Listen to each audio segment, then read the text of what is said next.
大家好，又係我阿文啊！今日咧，我哋嚟到斗門方直西岸睇一套3房2廳嘅全屋訂製櫃嘅落地效果。一入門呢度咧，我哋見到嘅係一個入戶鞋櫃，鞋櫃咧就做咗黑白色嘅搭配，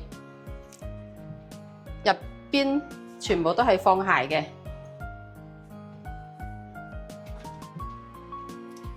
上邊都係常規用嚟儲物功能。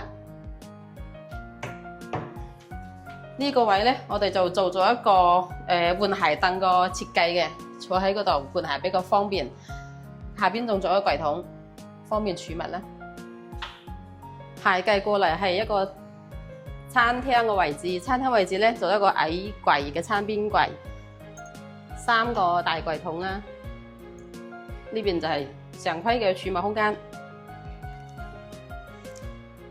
扣牆呢邊咧做咗個護牆板，裝咗一個4個插軌嘅移動斗軌嘅，呢個就比較靈活啲啦，可以自由去增加我哋個使用需求。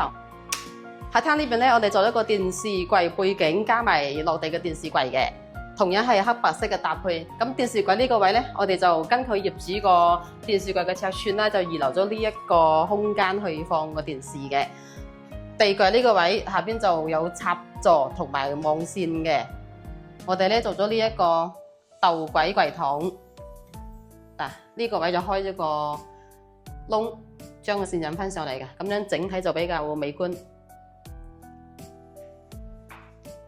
客廳出嚟係大陽台，大陽台呢個位咧就做咗一個洗衣機櫃嘅吊櫃加埋地櫃，上邊都係一個儲物空間。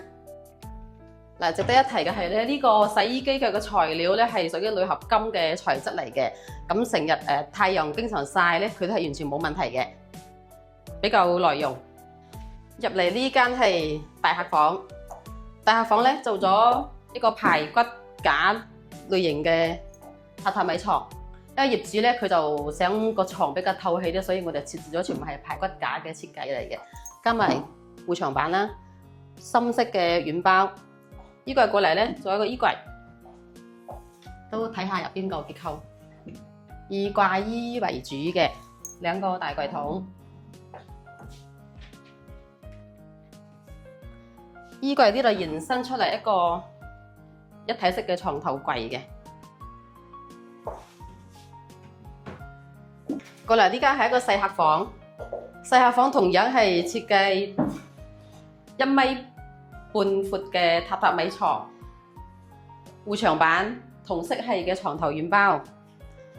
榻榻米過嚟咧，呢一個書台延伸出嚟嘅書架，衣櫃一個整體組合嘅訂製櫃。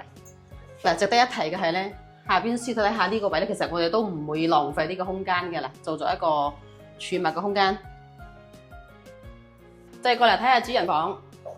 主人房嘅設計一個衣帽間加埋梳妝台嘅設計，其實我哋依家買嘅商品攞咧，好多都係衞生間嘅門口都係會直接對住主人房嘅床嘅，所以咧就呢個情況下咧，都係要靠翻個衣櫃去彌補呢一個缺陷咯，可以咁樣講。睇翻我哋衣櫃啊，衣櫃全部都係免拉手嘅設計。依家就好多都好中意咁樣一個設計方式，一個簡單啦，比較好睇又方便。衣櫃呢度係配埋一個梳妝台嘅，全部做埋嗰個隱藏式嘅燈帶櫃桶啦。睇翻靠主人房呢一邊衣櫃嘅，呢邊全部做咗同衣櫃門同色嘅見光板，白色嘅。床頭呢個位置咧，我哋係可以喺呢一邊使用嘅，都做咗燈帶。呢個係相當於床頭櫃嘅用途。同樣配套做咗護牆板、排骨架嘅床，同色係個軟包啦。今日呢套全屋訂製櫃嘅效果，我哋就帶大家參觀完啦。有需要訂製需求嘅朋友咧，可以聯繫我到工廠實地參觀了解。